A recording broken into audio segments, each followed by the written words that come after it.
May is Stroke Awareness Month, a timely reminder to focus on conditions that cause stroke. Today, we're focusing on atrial fibrillation, or AFib, a leading cause of stroke, the importance of early diagnosis, prompt treatment, and available care options. Let's learn more from cardiac electrophysiologist Dr. Khan, and then meet his patient, Kimberly, a retired cardiac ICU nurse who understands all too well how important early intervention is. Atrial fibrillation, or AFib, is the most common heart arrhythmia, characterized by a rapid, irregular heartbeat caused by chaotic electrical signals in the heart's upper chambers. Some patients may experience heart palpitations, fatigue, or chest pain, among other symptoms, while 1/3 show no symptoms. AFib increases the risk of life-threatening complications, including a 2.4 times greater risk of stroke and a 5 times greater risk of heart failure. Anyone is at risk for developing atrial fibrillation. 1 in 4 patients above the age of 40 are at increased risk for developing AFib. And other factors that are associated with development of atrial fibrillation include age, obesity, smoking, hypertension, sleep apnea. I like to explain to my patients that AFib is a progressive condition, just like how cancer is. You don't allow it to get to stage 4 before you start treating it, because obviously the prognosis is a lot worse. So the earlier you treat AFib, the better the results are. That's why it's very important to see an electrophysiologist early in the stage of the condition. 10 years ago, woke up in the middle of the night, my heart was just pounding, I was short of breath, I was having chest pain. Went to emergency, and they proceeded with the testing. I was a cardiac ICU nurse for 35 years, and when I was diagnosed with AFib, immediately I knew what this was. You have the potential of blood clots develop in your heart, which can go to your brain and cause a stroke. The chest pain, the shortness of breath, the limited ability to do activities, the fatigue you feel, is because that heart is not functioning up to par to what you need. I saw what the future could be with this. This is very dangerous. It was overwhelming. At first, she tried medications, but over time, that proved unsuccessful. The AFib was affecting all aspects of her life. Almost on a daily basis, I was having large episodes of it. I'm working 12-hour shifts. Now you're exhausted not just from the AFib, but from the medications as well. So when I'd go into AFib, my heart rate would race, and with that came shortness of breath, fatigue. I was babysitting for my grandchildren, and I felt like I wasn't 100% present for them. I felt like I just wasn't giving them all I could on the days that I was in AFib. I had to stop biking, swimming, hiking. It's affected my husband. We used to go and do these things together. Felt very discouraged that was I ever going to be able to overcome this? Hi, Kim. Hi, I'm Dr. Khan. How are you?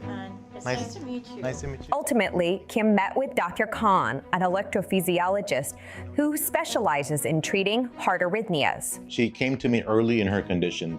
We discussed the different treatment options, and we felt that catheter ablation would be the best option for her, because we wanted to give her something that would help improve her life, improve the quality of her life back, get her feeling better again. Catheter ablation is a safe, well-studied, minimally invasive procedure. It's not like open heart surgery. The ultimate goal of the procedure is to ablate the cells that cause atrial fibrillation, therefore reducing the episodes of AFib in the future. And the patient after the procedure is usually be able to go home the same day. So depending on your underlying comorbidities, patients are usually able to return to the normal activities in a few days. With catheter ablation, patients don't have to choose between suffering from AFib symptoms or dealing with medication side effects. The benefits of catheter ablation include symptom relief, improvement in quality of life, and reduction of long-term risk of stroke and death normally associated with AFib. While no procedure is risk-free, serious complications are uncommon. Risks include bleeding, swelling, and bruising. After Dr. Khan explained all this to me, I felt really confident that I was actually going to get some help. Somebody was going to help me finally. It was worth it to do it to get my life back. I didn't hesitate for a minute.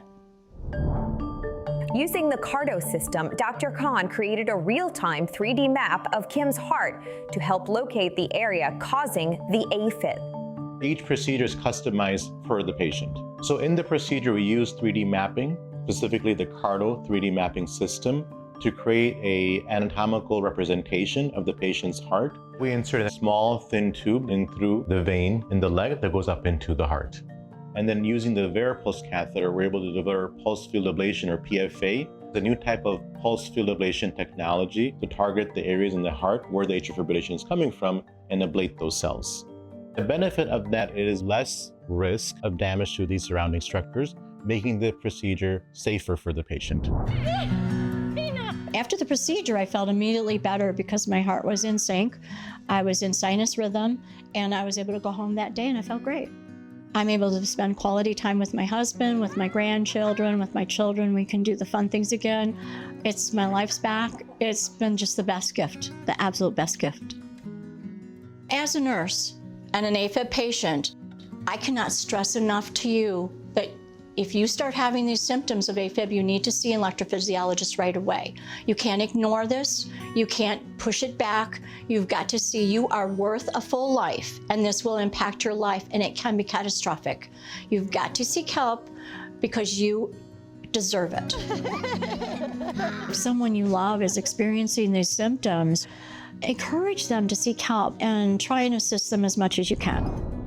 Talk to your doctor about your treatment options and the benefits and risks catheter ablation, and see if it's a good fit for you.